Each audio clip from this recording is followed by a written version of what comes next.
live from our studios in Kingstown, St. Vincent, and the Grenadines. It's your favorite Thursday night show, Up Late with Sion Marshall. Now, ladies and gentlemen, let's welcome the host of tonight's show, Sion Marshall. Good evening, ladies and gentlemen, and I should select panel Campbell, boys and girls. Good evening, all, and welcome to today's edition of Update with Sion Marshall. I'm Sion Marshall, your host, and I'll be with you for the next hour or so as we have a nice discussion with a very special guest. Now, as always, I'm going to ask you to do that one favor for me, which is share the live. So I'm going to pause for a few minutes, and share the live, and I'm going to ask you to do that as well. So let me do the sharing now. Yes. Tune in now. And it is shared. Tonight we have a very special program lined up for you. Staying up late tonight is the new CEO of the CDC, Mr. Rodney Small. And he'll be chatting with us. He's staying up late to chat with us, talk about the Carnival launch that took place last Saturday.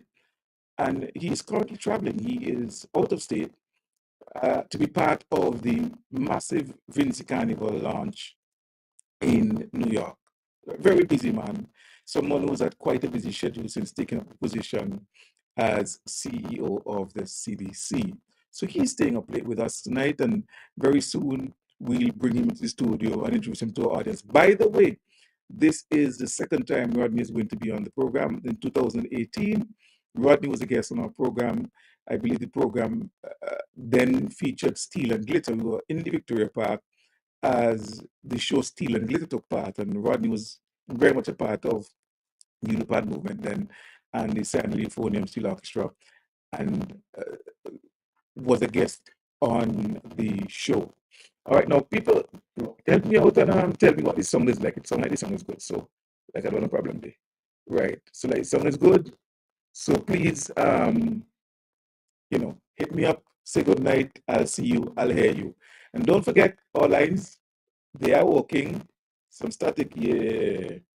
I think, I don't know why, but I believe I know why. I believe I know why I have. Oh, okay, that should do it now. It should be fine now. It should be fine now.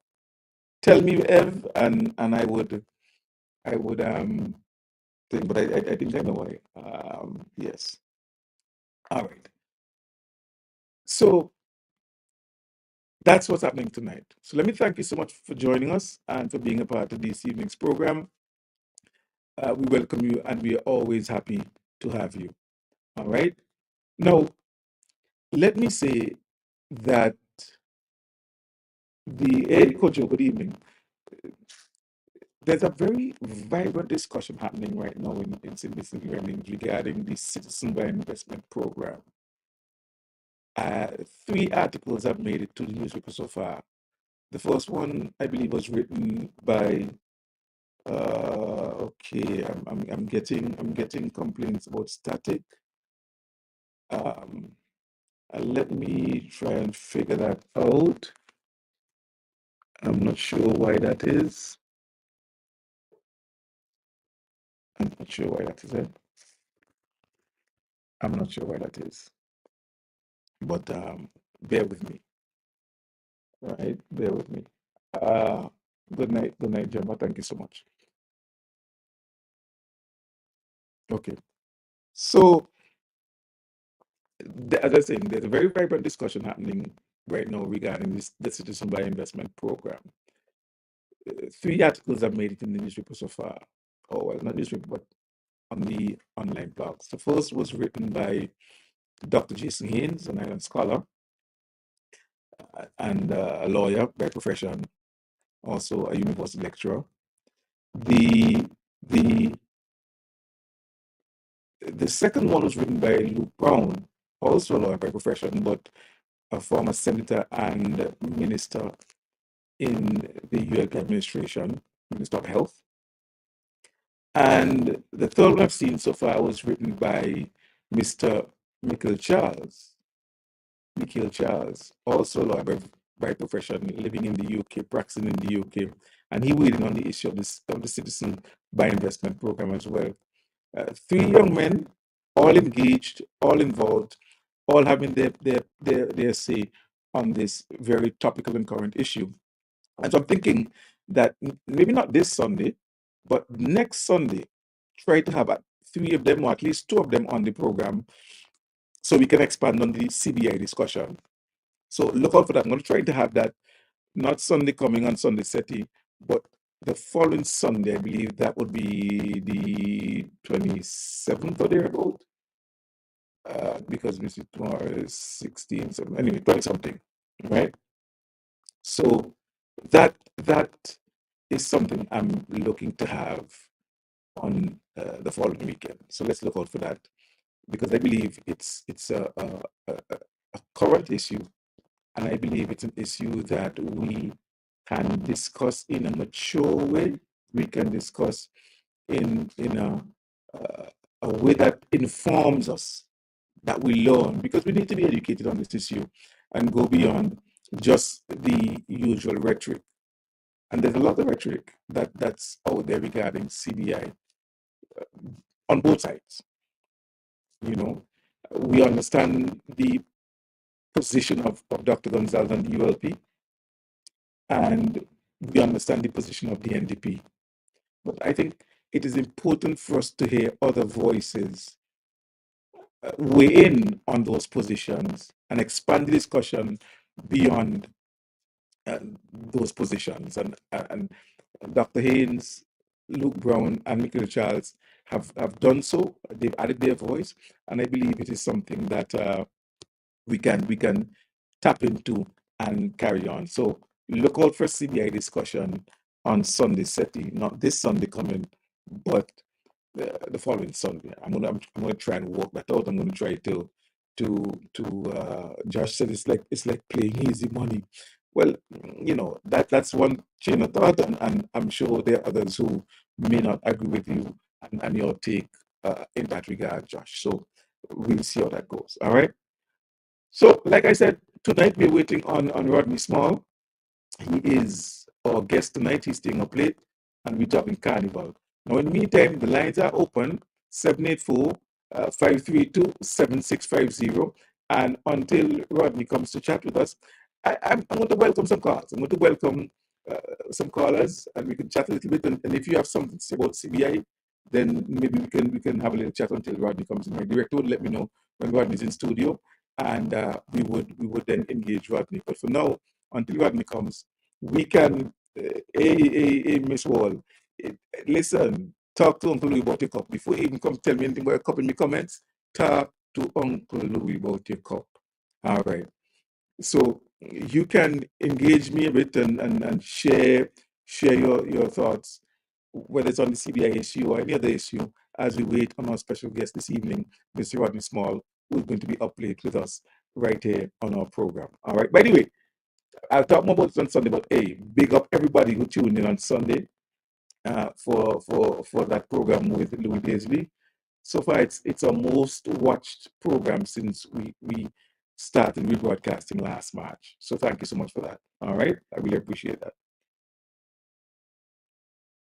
Latoya, by the way, could you please take out your play cup, put some tea in it, take out a picture of you drinking in your play cup while watching Uplate, and post it and tag us.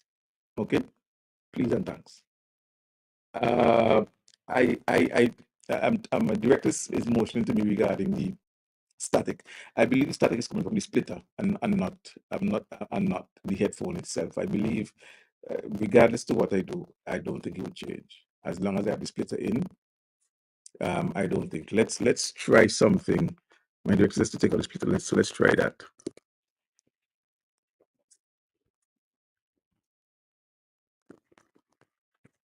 And maybe you can tell me if there's any the crackling continues. All right, I'll just try that because we try to have yeah, we work on different things, and um it's still crackling. So what could it be then? Because we've never had that situation before of static. I don't think it's earphones. I really don't think it's earphones. I don't think it's earphones at all. But yes, so please, if you want to interact with us, please give us a call. It's 532 and let us know how you feel about the whole issue of the CBI or any other issue that you might be dealing with. Now, what we could do, Director, you need to get me the cable as well for that one. If you could take it from the switch headphone, so give me the cable. Let's try that. And it's right over there. So we are yeah, no, that yeah, it's right there. Yes, that's it. All right. So we are fixing the plane while flying, and the other end, the other end, the other end, the other end, the other end of the yes. I do it. Right. So let's see now. Um, so we are trying to really sort things out. I got these really nice headphones for the purpose of the show, but it looks as though um, they are. Let's try that. Let's see how my director says now. Tell me if we still have the rattling and the crackling and the static, and if we do, then it's more than that. If not, then still have it. Okay, so I think it's probably um, yeah. I'm not sure because we've never had that before. We've never had the static before, and this is the same setup that we've been using. Um, it's the one that we used last week. It's the one that we used last week Thursday. It's Sunday, and static is never a problem that we've had on the show. So I'm not sure what is causing that static. I thought it was the splitter, but it's not because we've plugged it out, and we're still having it. I'm not sure if it is an internet issue, but so Josh, the full number is, and I'm going to have to get back to the original stuff. The full number, Josh, 784. But Josh, you know it. I'm saying we're trying. 784 532 7650. 784 532 7650.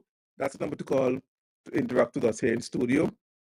And Josh doesn't know. Kojo, that's what we're trying to figure out. That's what we're trying to figure out because we've never had that problem before. And all of a sudden, we having a crackling, and I don't know what's causing that. I don't know what's causing it at all. So please forgive us this evening. All right. Yeah, apparently sound is really annoying this evening. I'm not sure why. All right, so 784-532-7650 number to call if you want to interact with us. We're waiting on a special guest, Rodney Small, who will be joining us to discuss Carnival, his appointment, his role at the CDC, and plans not just for this Carnival, but for Carnivals going forward. It's warm this evening, so if you see me sweating or not, I have these bright lights. It's warm. Please forgive me. All right.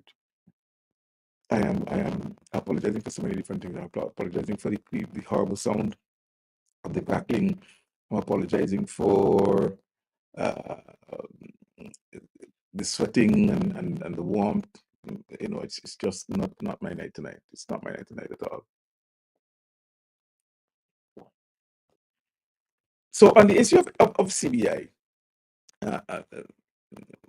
viewers, we know what the position of this government is. The government continues to say that they are not going to engage in the selling of passport in the way it is done. I had a very good conversation with a good friend of mine. Uh, I can call his name, Mr. Kirk Silva, who supports CBI in a structured way. And I said to him this afternoon that to me, using the phrase structured way just is too general. If you're coming to me to tell me that you support the CBI in a structured way, tell me exactly how you're going to structure it, exactly what do you mean when you say in a structured way, what structures are going to be put in place to make our CBI program different than the other CBI programs. Now, you would hear it referred to as CBI or CIP, right? It's the same thing. CBI stands for Citizen, the C. B is buy and investment, right? CBI, Citizen by Investment. But some people call it CIP, which is Citizen by Investment, which is the I, and Program. Citizen by Investment Program, CIP. And so whether you hear CIP or CBI, it's the same thing. And in some instances, it amounts to essentially just the selling of a passport. Now, you also would hear and have heard, I'm sure, that there are other countries in Europe and, of course, most recently the Great America, where the president announced just like a green card, a gold card, a gold card. So you say, but see, the US is doing it, countries in Europe are doing it. What's wrong with it? Why could the council minister do it? Well, I'm not in charge of policy, but you could ask me the question, and I'd say you've heard the pronouncements of the prime minister as regards CBI and the way his government views the policy of CBI, and the government has taken a very firm stance on it. Very firm stance on it. The New Democratic Party, on the other hand, sees it as a tool that can be used, as a vessel that can be used, even with its flaws. And however, I think what is yet to happen is they're yet to tell us exactly how it's going to be implemented that will make it different than what the other countries are doing, which is just essentially selling passports. And so far, what you've heard from the opposition basically is the CBI, the selling of passports, is the ticket to development. We're going to be awash with money to do all the projects that we want to do, to reduce taxation and to give public servants an extra salary at the end of the. Okay, I see Rodney logging on. Has the email gone? Good night, Rodney. The email is in the email that you gave me. The invitation is there. You should be able to log into the studio and be a part of the program. As I see him logged on Facebook and saying good night, but we want you in studio. Let's see.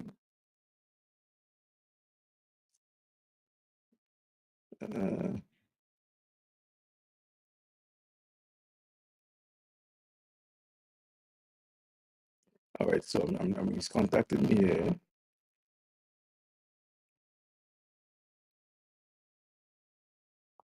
Yes, right. So we sent that to him, and he reached out to me, and hopefully he's in. All right. So it seems that Rodney has joined us. So let me say good night to Rodney Small. Rodney, good night.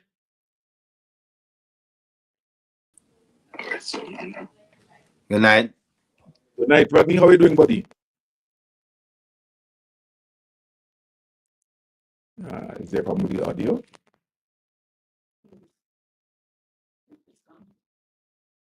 I'm not hearing you. Hello? Yes. Now I'm hearing you. You hear me now? I am hearing you. Yes. All right. Yeah, it's a bit tired, but all is well. Mm. And just for the purpose of the audience, you're currently in the US. Yeah, I'm currently in the US. Okay. Now, Rodney, this is the first time I've spoken to you since your appointment. So let me congratulate you on your appointment as the Chief Executive Officer of the Carnival Development Corporation. And Thank you very much. I'm going to go out on a limb and say this. I'm going to go out on a limb and say this. Maybe to the displeasure of some, I don't care.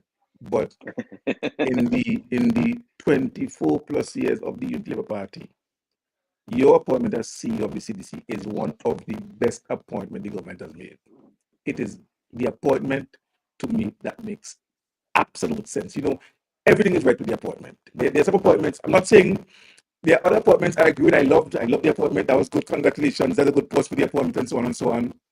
And you could go through the appointment and go, but this or that or so on.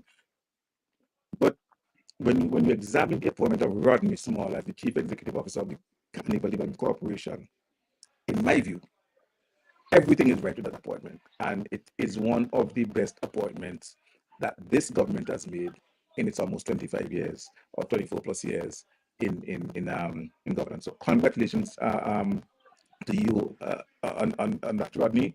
I know you're going to do well, so I'm not going to wish you well because I know you're going to do well. Um, I know Miss Small must be proud. And let me also say, after all this, you can't be Rodney Small anymore. You got to be Rodney Big because you've graduated, you've grown, you've absolutely grown, and I think you should go down and change the surname. Say, mommy, sorry, but I go keep you Rodney because you give me that lot of love and affection. But I go to Rodney Big or Rodney Large. I can't be small no more. So congrats.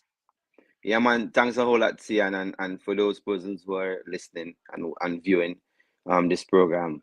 I mean, I want to say thank you for the love and support. It has been tremendous. I mean, and it is an appointment that I too feel is extremely comfortable. I feel at home. I mean, not that I've never felt at home with the other jobs that I was a part of, but this one, there's just something special about this one, and I want to just assure everybody that I am ready for the task ahead, and they can trust and believe that I'm going to do my very best. Absolutely. I trust and I believe that. And that has nothing to do with me wanting Steel Expression tickets. I'll just put that out there. Right? That's a very Maybe not good put that plug out for there. the show. Very good plug for the show also. Come on. Now, Randy, you were on the program before. You were there back in 2018 when we interviewed you in Park. And we spoke a little bit about the journey of Rodney Spall, but I think just in 3 minutes, uh, the audience should get an intimate understanding of the journey of Rodney Small. Where did this passion come from, Rodney? It started somewhere. Where did it start? This really started out of curiosity. I mean, I don't know if persons could remember the days of the typewriters when my sister, Janelle Small, she was a part of she was going to technical college and she was doing typewriting classes at the girls' high school. And while she was doing that, being a very curious 7 year old, I heard noise coming from a room, which at that time was the girls' high school pan room. And I said noise at that time because it was noise to me, and I went down there and I was very curious. I mean, being very miserable, ponging up the people pan. I mean, just going around. I mean, being annoying to the girls at that time. And Mr. Francis Pestlewellen and JP Johnny Pompey asked me if I want to learn, if I want to be a part of it. And I get a couple of ringies and a couple pull here and pull there. And I mean, eventually I started learning as just every other young man. And I mean, it really started there and it never stopped there because after a while, I got distracted. I went to play football, I went to do this, and the music just keep pulling me back because I had to always go to high school to wait on my sister to take me home or to get somebody to take me home. So that's really where it started. And I mean, that was the beginning of it. And Mr. Francis Best Llewellyn and JP Pompey and Sean, Jack, and all these persons make sure that I kept coming back, kept coming back, kept coming back to the very first time when I played Panorama. I think I was 9 or 10. They dressed me up like a girl because that's the only how I could have played Panorama with the girls' high school because you have to be a girl. And they dressed me up like a girl to partake in that competition. And I mean, it was smooth sailing from there. Mm. Now, you went on, Rodney, to hone your craft by attending the Edna Manley School of Performing Arts. How did that shape the raw talent or the raw energy and exuberance that was Rodney? I mean, that Edna Manley College of the Visual and Performing Arts changed my entire life. I think that was the determining year or the defining year for Rodney Small. Because I went there on the basis of a lie, because I remember while I was applying, they asked that you must know how to read music, and I never knew how to read music. And on my application, I told them I can read music. And when I got to Jamaica, and I mean, they were doing their evaluations, and they asked me to read a piece of music. I wasn't able to do it. I mean, I was very emotional. But Mr. Ibu Cooper, the founding member of Third World, may his soul rest in peace, he was the one who said to the registrar at that time and the head of School of Music that we cannot send this young man back to St. Vincent. We have to keep him. And you know what I mean? I was given the opportunity to enter, to go ahead with the program, and it started from there on. And I mean, things just kept getting better and better. I always kept in the back of my mind that I'm not going to disappoint Mr. Ibu Cooper or the persons who allowed me to start the program. And I must give it up to my other fellow Vincentians who were there, Darren Andrews and Region Batiste. And I mean, these two young men also helped me because, they knew how to read music. And they continue to push me and say, no, you're not going back home and what's not. And I mean, I started venturing out into different things, not just the playing of the steel pan, because Edamani give me a holistic education where the entertainment industry is concerned. So I was doing introduction to law, I mean entrepreneurship, I mean different things that wasn't really regarding the steel pan. And that's why, I could safely say I'm so successful in my event, because my very first exam, my third year exam, was an event where I was evaluated and judged by a panel of judges. And one of the judge at that time, Master Griffiths, the great Master Griffiths, said to me, son, the only thing I could tell you right now is that you need to take the show on the road. And I decided to bring the show to St. Vincent and the Grenadines. And I mean, we are now celebrating 14 years of Steel Expressions. I mean, and everything that I am doing now is a testament and a journey of what I was doing at Edamani College. Not saying that I didn't learn anything from St. Vincent, because the people of St. Vincent and the Grenadines also challenged me, also give me that opportunity to showcase what I am doing now, or to help to nurture me. Because I mean, I could have all this talent, but if I don't have the opportunity and if I don't have the avenue, I mean, I would not be where I'm at now. And I have to give many thanks. And I know person's gonna take it political, but I really don't care. I have to give many thanks to the government and people of St. Vincent and the Grenadines, especially Miss Renee Batiste. She was the one who actually advocated for us to go off and get training. And now I'm reaping the success of all those things. And yeah, I'm just happy that I'm being able to apply what I've learned at Edamani College. Rodney, you most recently, prior to your appointment at the CDC, you were the director of the National Commission on Crime Prevention. A role that I wasn't sure, you know, that you would fit into quite well. But you were able to fuse what was a program of the government uh, way back, Pan Against Crime, and bring life to it by taking Pan on the road.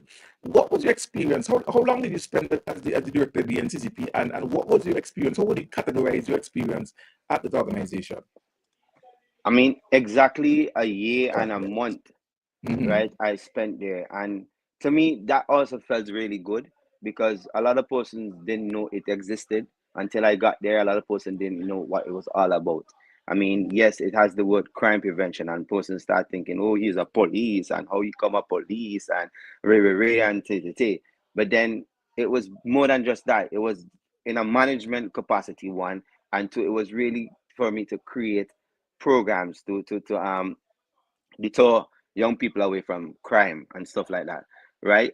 So I started obviously utilizing some of these programs. I mean, sports is something that helped to deter young people from crime, culture, music, I mean, the arts on a whole. So it was very easy for me to develop some of these programs, and I was able to execute quite a number of them. I mean, and got some really quick impact.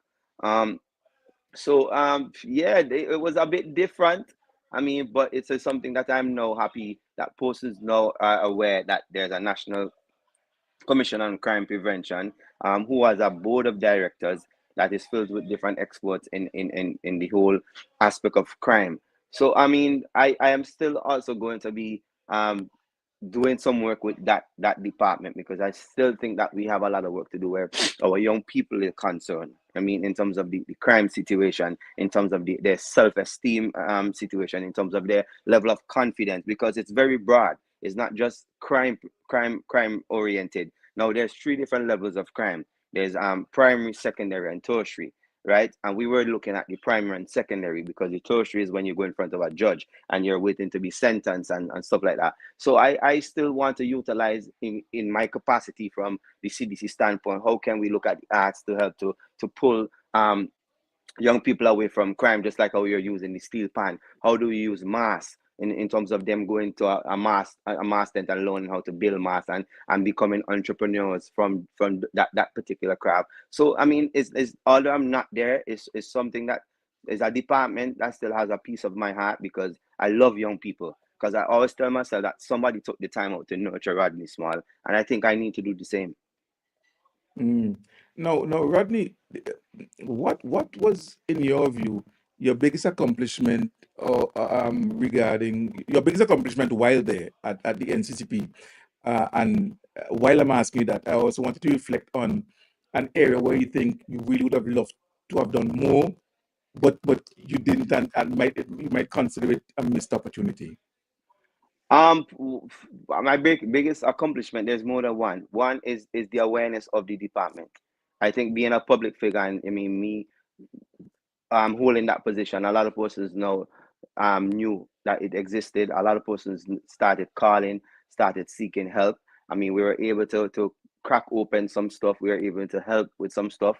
But there's a thing called the Loud Initiative, where I was able to utilize a lot of my public figure friends. I mean, some popular persons, and we were able to go throughout the length and breadth of St. Vincent and do mentorship programs, go and take over an entire school. I mean, that felt good to see my other fellow artists or my fellow practitioners were able to come together on a bus, go in and take over school and sit down in different classrooms, and being able to get hundreds of letters of students who are going through something, and being able to get them to open up and talk to us, and letting us realize that we have a role outside of being entertainers. We have a role where we can be mentors and help to guide these young people. So that Loud Initiative is one of the greatest accomplishments. And I mean, people keep calling for it, people keep asking about it, and I'm hoping that the current director there will continue that program.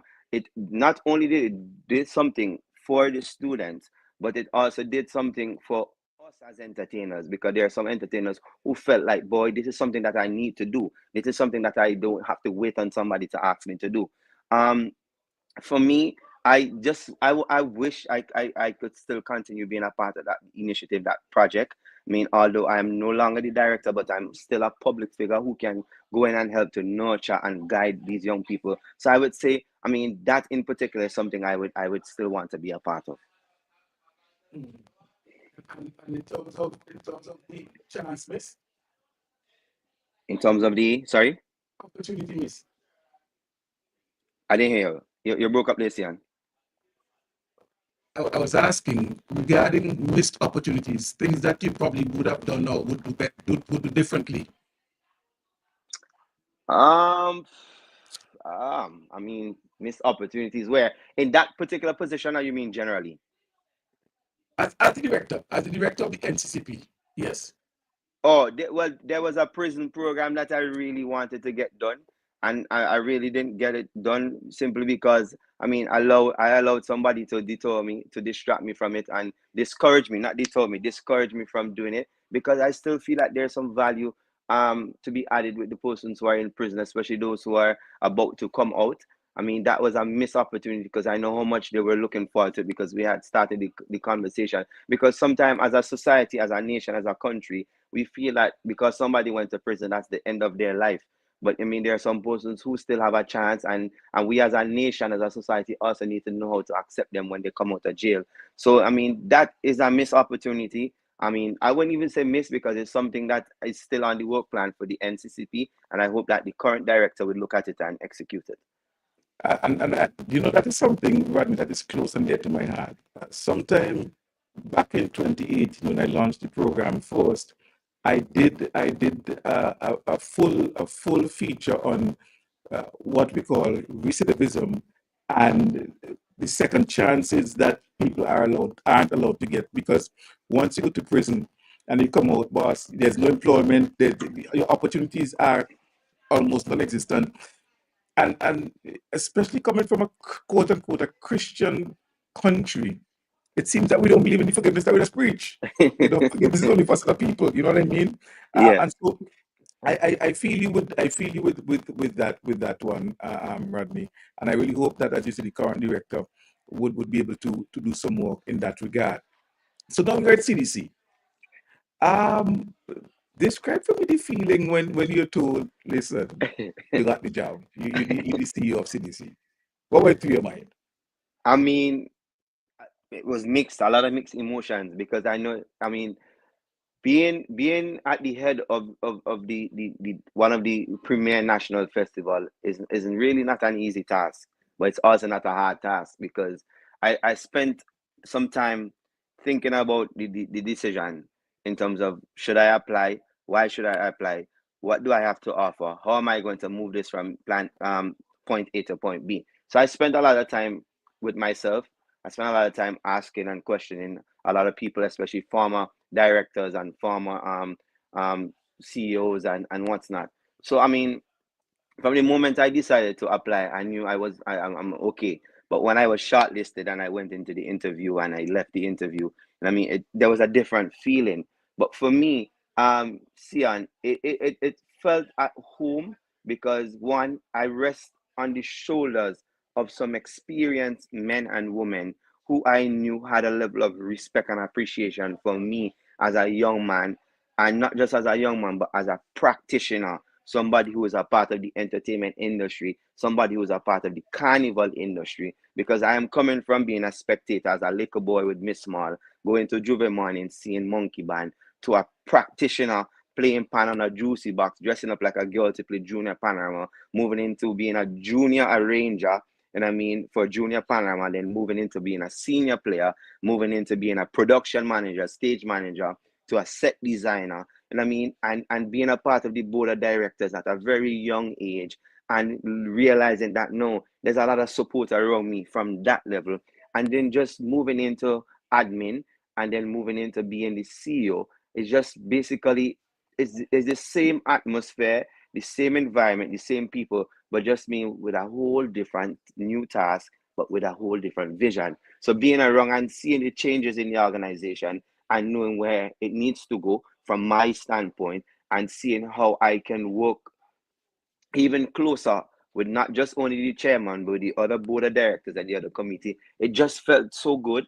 I mean, it is one of the greatest feeling. I mean, outside of all the other personal feelings and the personal things that I've accomplished, this right here just I feel at home. I feel at home, and I mean, there are a lot of familiar people. There are a lot of persons around the CDC who I've worked with before, who I've done a lot of great things with. So it's just basically, I mean, the cement in my place at the organization. Mm. I just to say, let me say good night to Ezzy, because I see him shouting around, beginning up and so forth. Yeah, man. Um, but you mentioned that you're now at the head of one of the corporation that is the biggest festival in the country. It's also the corporation that's the biggest licks board, and you know how that is go. So, and your background, so I know you are prepared for for what is going to come inevitably. It doesn't matter how well you do. There are going to be those who would never be satisfied with the festival, and those individuals are some of the individuals who make some of the most, reap some of the biggest benefits from the festival, but put in zero. But that's another story for another discussion, and I ain't gonna pull you in that. That's something for me to see on the radio. You had the Yeah. launch last weekend. You came in just before the launch, so clearly you had to hit the ground running. Looking back on the launch, because now it's gone, and I know you were doing the rounds prior to the launch, but looking back on the launch now, how would you say the launch went? How satisfied are you with the launch? I am extremely satisfied, and I don't want this to come over no how. I'm extremely satisfied, but I'm not comfortable yet. right? Because I don't ever want to get comfortable, because again, I know our people, and I know what is expected. And a professor once told me, don't fall in love with your work. But I am satisfied for many different reasons. I mean, I want to say a major thank you to all those persons who came out. And I mean, the Vincentian, we could not have done it without the support of the Vincentian public. And all those artists and all those practitioners who showed up, they showed up and they gave their A game. I mean, it was totally A game, and especially all those persons in the diaspora who was locked on and the watch parties. But for me, I am completely satisfied from the level of the support. And I mean, from the office staff and from the board of directors and the shows committee and all these stakeholders who were able to sit and meet with every single day for the past month and 3 weeks that I've newly appointed, and just discussing the launch and what that would means to us and the storyline of it, and just being able to evoke a different feeling in our people, and letting them understand that it's not just about the CDC, it's not just about a group of people who we call board of directors, but it's about us as Vincentian, a people who have been doing this for a while in terms of crafting our cultural identity, and for us to basically remind us of who we are. Because even the Friday, we had a whole traditional cultural parade that shows the journey of where we are coming from. And then, I mean, coming in on this Saturday to really give us some more of that, and then show us that we can also connect with different people from across the world. And I mean, and just seeing, it was a rewarding feeling standing on that stage. I mean, because I was still being a part of the production. I'm not going to change that. And I want person to know I'm not a jacket and tie CEO. You're not going to get that from me, right? You're not going to take away who I am in terms of the stage manager, the production manager. But standing on that stage and seeing people coming out in their numbers and being able to stay at the launch of Carnival from 6 p.m. to 1:30 a.m., appreciating not only the modern aspect of Vinci Mass, but the traditional elements of Vinci Mass came alive, and everybody stayed there with us. You know what I mean? They stayed there, they didn't move. I mean, little rain come, and I was like, oh my God, rain going to come, rain coming, people going to go home. They stayed there. So for me, that those are the things that made me feel so good. And I mean, and it is a true reflection of what I'm saying now, in terms of every one of us have a place, we have a role, and we wanted to just give everybody a sense of belonging. You know what I mean? A sense of ownership. And that's why the launch was free. Why should I let you pay for something that belongs to you? And that is coming from a very deep place. I mean, it's coming from a totally deep place. But for me, it doesn't stop here. I mean, I said it to my co-workers, my staff, the board of directors, that now is not a time for us to fall back. We have to remain focused, we have to remain consistent, and we have to keep our ears on the ground and make sure that our patron experience is top class. You're coming in also at a time when there are certain shows that are seriously lagging. So the Carnival product, and I'm talking about the CDC aspect of it, you know, the Soca Monarch massive show, the Junior Carnival, the Junior Calypso, the massive show. But Rodney, your baby, Steel and Glitter or Panorama, although there has been some resurgence, and I love what you did 2 years ago with this Ivory Soiree, you know, that was really a creative and fantastic idea. You are no longer the person in charge of pattern, but you're now in charge of all of Carnival. How do you, without giving much out of the bag, how do you intend to address those lagging areas, those lagging aspects, the Carnival Tuesday in the park, the panorama, the Calypso semi-finals, which used to be a massive, massive show, the Marsh Gras. How do you plan to address those shows to make them more appealing to a wider cross section of St. Vincent and Grenadines, so that the weight is not just on Soca Monarch. I mean, we love pinchers and pinchum, sorry, and we love Snuffy and we love Sappy and so on. But those can't be the only guys in the tent, and those can't be the only persons that up front at Calypso semifinals, and those can't be the four guys in the park come Calypso finals. What are your plans, without giving much out to the back? How do you, as CEO of Carnival, intend to address those lagging shows that seem to have just fallen off and not be getting much support from Vincentians? I mean, outside of the commercial side of things, right? One of the things that I've done, I mean, even before coming into the position, as I said, I was always a part of the shows committee from a production standpoint. So I am aware. I'm aware of the falling off of these things and why and what is needed. And I did a lot of research and I did a lot of thinking. As a creative myself, I mean, and I said it earlier, and I think that was one of the major success for the launch outside of the marketing. And I think you said earlier, Ezzy is on looking. I want to big Yes. up Ezzy and the full marketing team because the first thing we did is that we put some energy behind the marketing. So we brought in a marketing export project food company along with Ezzy and Karen as the board of director who's responsible for marketing. So firstly, we address the marketing and how the marketing is done. Then we closely look at our target audience, and I think I mean, not discounting anything that happened before, but I'm just talking from where I sit now, is Mm-hmm. that is for us to pay close attention to our target audience, who they are, what are their interests, and what would appeal to them, right? And then we attack those things, right? So we have done a lot of that. We went to the drawing board and we've done a lot of that. So that's why we repackage and rebrand some of the shows, rebrand and repackage some of the venues, and then most importantly, what we realized, and I said we because the shows committee was a part of this process, is that we have been selling something to people, to a group of people, persons, or a generation who don't understand what it's all about. So there was no sense of belonging or there's no emotional attachment. So you're telling young people that they must come out to Juve or they must operate a particular way during Juve, but they don't know. They don't know how to identify with. They don't know how to relate with it. So when we can't relate to something, we tend to move away from it. So what I'm saying here now is how do we create that emotional attachment for our target audience, for them to come, for them to have an appreciation. See, on Friday, when that parade went around Kingston, I saw young people, I saw old people, I saw everybody, and I could see the smiling faces. I could see the emotions on some people's face and the appreciation. I saw on social media how much persons felt about it.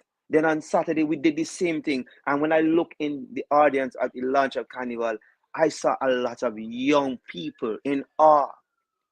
So I'm saying now, with the marketing being right, with people having a sense of belonging and understanding what this means to us, that is part of the trick, right?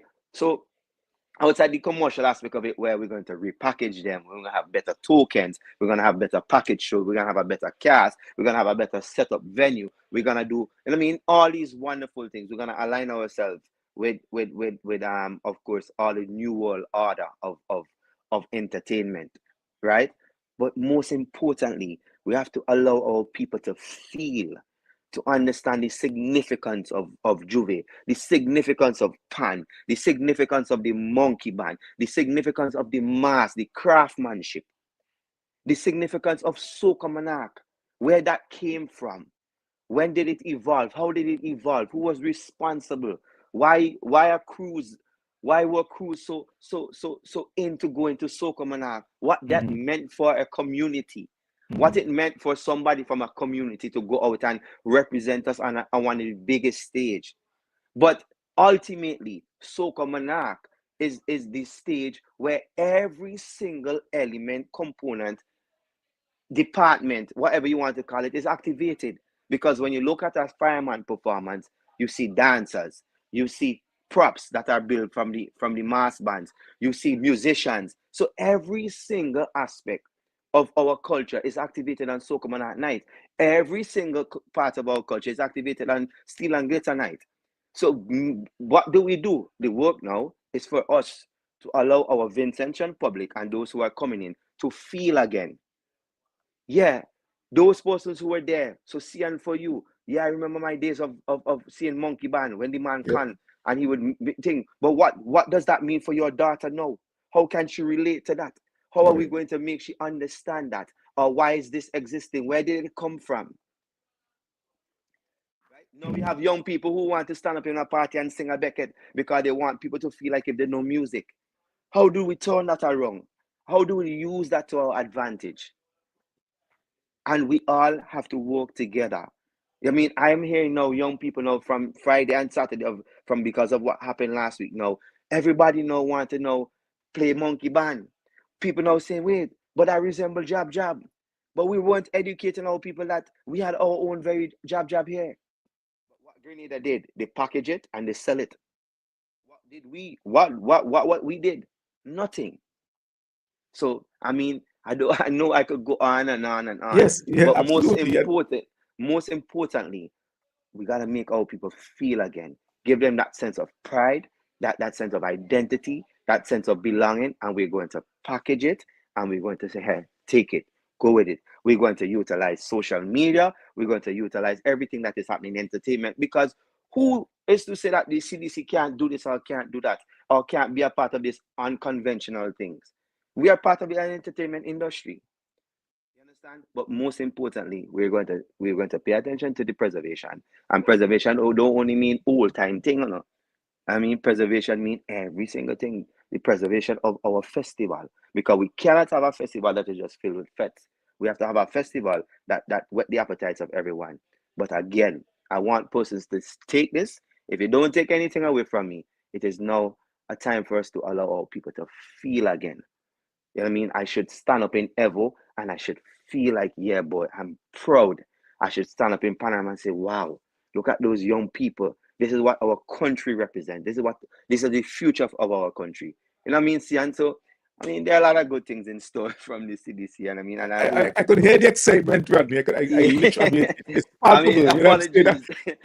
I can hear the Apologies. excitement, I know that this is Rodney. Rodney's excited when he gets started, when it's steel and glitter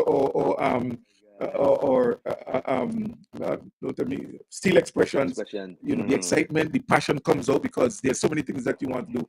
And one thing about Rodney is that if he sets out his mind to do it, he does. But you made some pretty good references. I remember as a little boy being so afraid to leave home on Carnival Monday and Tuesday because that was when the monkey mask came out. The guys with the codes and so on. And listen to me. Oh my word. There was one named Kaya who used to go between Barry and Layu. And when buses, the big wooden buses that I would travel on as a little boy, stop. I mean, and they would willfully stop. And Kaya was just the most hideous looking thing. I'm telling you, he was just the most hideous. We had one in Bureau down in Chateaubriand. I mean, and that just disappeared. As you said, they're talking about jab, but I am not 20 or 30. And I remember as a little boy having to deal with that, them black skinned people coming around with snake around the neck and bag on the back and all kind of foolishness. And that was allowed to disappear. And now Vincentians are paying to go to Grenada to put oil and clothes on the skin. But we had that here. We had the test. You're absolutely right, and it's good that you've recognized the disconnect and how we were allowed to allow our own areas of culture and tradition to just fizzle away because there was no sustainability, and so it's really a good concept that you have where you're connecting and reconnecting uh, the young people with aspects of our tradition because that's the only how Carnival will survive. As you see, Carnival ain't just a fete. Although, although I like how it turns steel and glitter into a fete because well, a fete, you made it classy. You made a pan consort classy. People want the white and they used to go a pan consort and certain VIP. And I'm like, wow, this is just creative. Now, you're in Brooklyn for the launch this weekend. What can Vincentians and patrons alike in New York expect at the launch? I mean, right now, as we speak, right now I'm doing this interview. I have about 11 posters outside waiting for a meeting, Sian. And that's how serious this is because it's basically a shared production. So what you saw in St. Vincent and the Grenadines for our launch is the same storyline and concept. But in New York, it's a bit different. and you would hear me keep using this word in terms of feel and emotions and what's not. But for New York now, while we are talking global excellence and everything that makes us Vinci, for New York, it's really about the contribution that we have made to the Labor Day celebration here in Brooklyn, in New York City, because we have a lot of people who contributed greatly to New York during that time. And some have gone to the great beyond. People like Soka Jones, Winston Susso, Mr. Tony, and I mean Super Dex, quite a number of them. Yes, yes. And we really want to highlight not just their contribution, but our contribution as a Vincentian community and what we have done over the years. I mean, from even since in the 1970s, because while I was writing the production for New York, I did a bit of a research. And I mean, even now with the partnership and the collaboration that we're going to have with the New York Labor Day Committee, because we sat and we met with the president and the chairman of that committee, and we just finished reviewing the MOU, and we are almost ready to sign off because New York Labor Day Committee is coming to Vincy Mass. They're bringing a full contingent, and we are doing the same. Vincy Mass is coming to Labor Day, and we're going to have some great projects and initiatives.